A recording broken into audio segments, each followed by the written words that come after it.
Hello friends, आज हम बात करने वाले हैं क्यों इंडियंस इंडिया को छोड़कर दुबई के अंदर इन्वेस्ट कर रहे हैं, अपने पैसे को दुबई में सेफ समझ रहे हैं।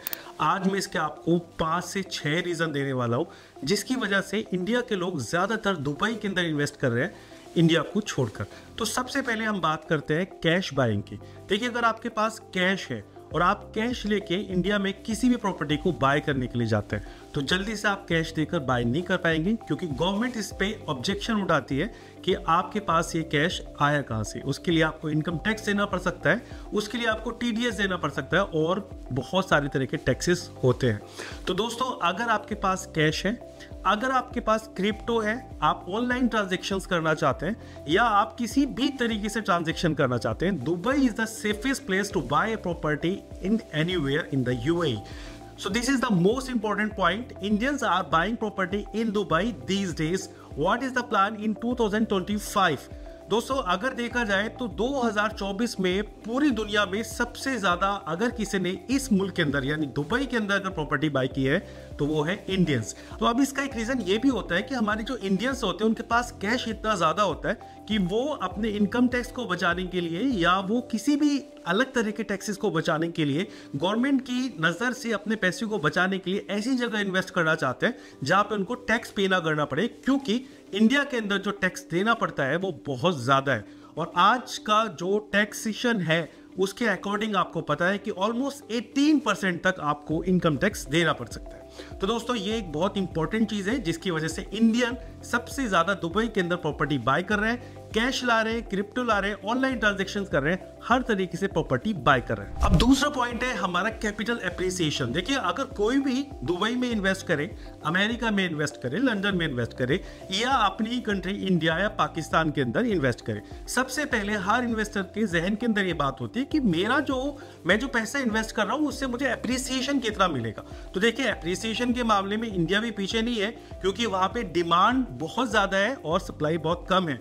लेकिन मैं आपको एक एग्जांपल देके बता दूं कि दुबई में कितनी अच्छी डिमांड है और किस तरीके से इस डिमांड के अकॉर्डिंग आप यहाँ पर अच्छा एप्रिसिएशन ले सकते हैं। देखिए, मेरे एक दोस्त ने एक प्रॉपर्टी खरीदी यहाँ पे ऑलमोस्ट 2.5 CR की इंडियन करेंसी के अकॉर्डिंग, और उसने उसको EMI पे यानी मॉर्गेज लिया और EMI उसकी तकरीबन 2 लाख रुपए पर मंथ जा रही थी।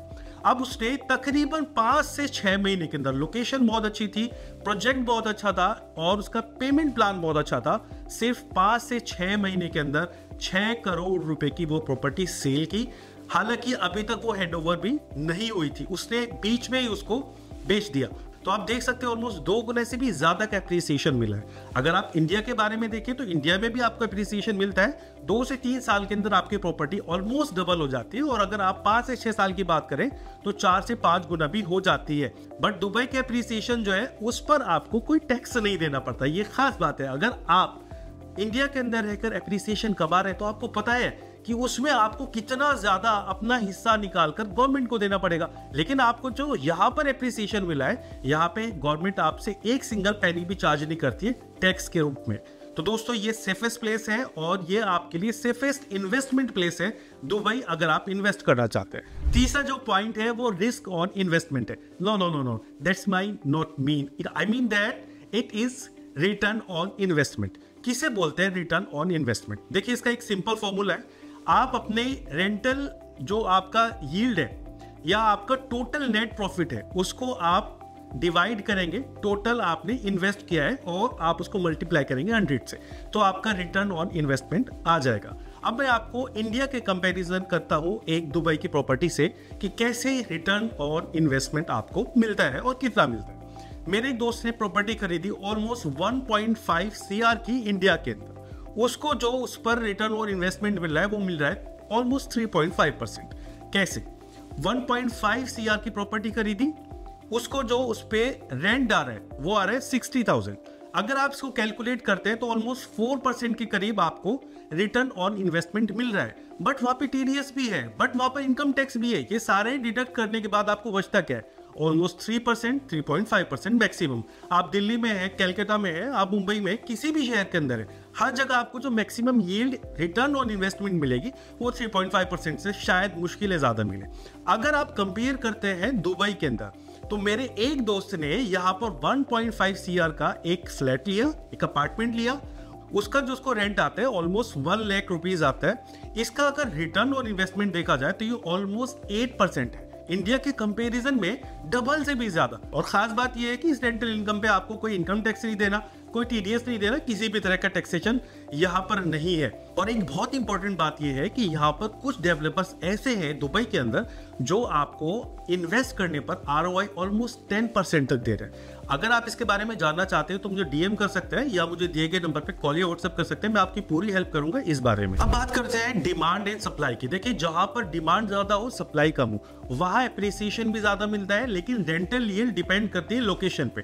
तो रेंटल यील्ड तो हमेशा आपको दुबई में ही ज्यादा मिलेगी। अब कैसे समझे कि हमारा एप्रिसिएशन भी दुबई में ज्यादा होगा, इंडिया में ज्यादा होगा या पाकिस्तान में ज्यादा होगा? देखिए, हमारे इंडिया में, पाकिस्तान में, बांग्लादेश में या अदर ऐसी कंट्रीज के अंदर जो एशियन कंट्रीज है, उनके अंदर डिमांड और सप्लाई का कोई रेगुलेशन नहीं है, किसी भी तरह का रेगुलेशन नहीं है। कोई भी बिल्डिंग बना सकता है, कोई भी बिल्डिंग बेच सकता है। मेरे खुद एक रिलेटिव है जिन्होंने नोएडा के अंदर एक बिल्डिंग के अंदर एक अपार्टमेंट खरीदा। उस बिल्डर ने उस अपार्टमेंट को 2-3 लोगों को बेच दिया क्योंकि रजिस्ट्री नहीं हो पा रही थी। रजिस्ट्री करते ही नहीं है जब तक आप फुल पेमेंट ना कर दो। पेमेंट प्लान के साथ लेते हो तो क्या होता है कि वो जो अपार्टमेंट है, वो जो विला है या कुछ भी, वो 2-4 लोगों को बेच दिया जाता है।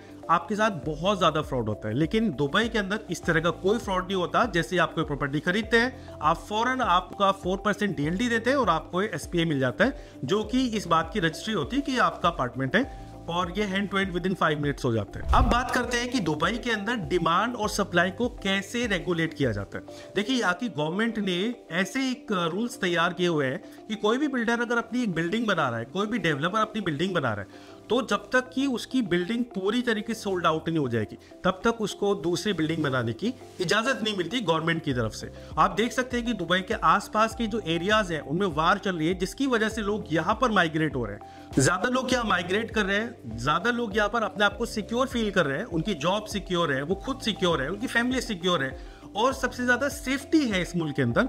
ज्यादा लोग माइग्रेट कर रहे हैं, डिमांड बढ़ रही है, सप्लाई को रेस्ट्रिक्ट किया गया है, उतनी सप्लाई दी जाती है जिससे ज्यादा डिमांड होती है। अब आप अगर इमारत प्रोजेक्ट के बारे में बात करें या डेमिक की बात करें या नखील की बात करें, सोबा की बात करें, ये अपने प्रोजेक्ट लॉन्च करते हैं। लॉन्चिंग डेट में ही उनके ऑलमोस्ट सारे प्रोजेक्ट सोल्ड आउट हो जाते हैं और 50% के करीब एजेंट्स वापस आते हैं अपने चेक हाथ में लेके। तो ये डिमांड एंड सप्लाई है, आप देख सकते हैं कैसी है दुबई के अंदर। अब बात करते हैं ब्रोकरेज सिस्टम की।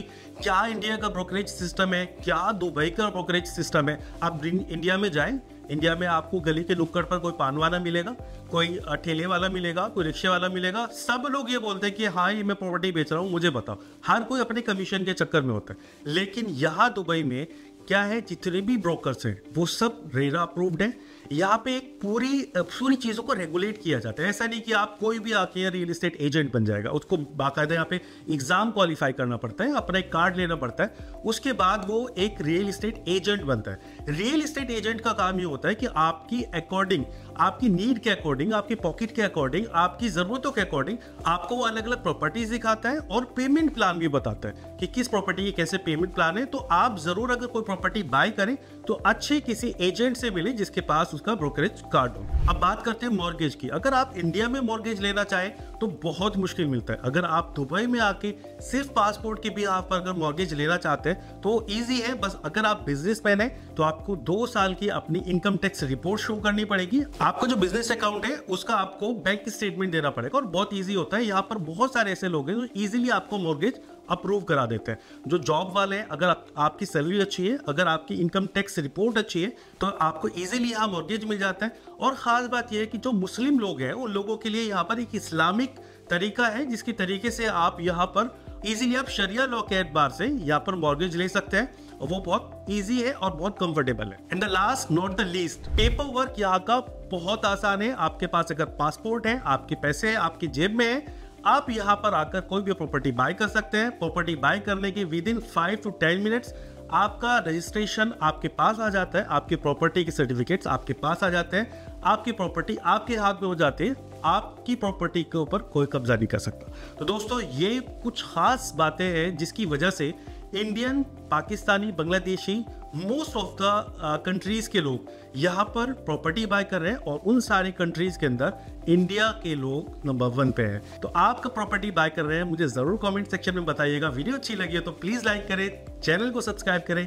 फिर मिलते हैं एक नई वीडियो में नई इन्फॉर्मेशन के साथ, तब तक के लिए इजाजत दीजिए। Thank you so much.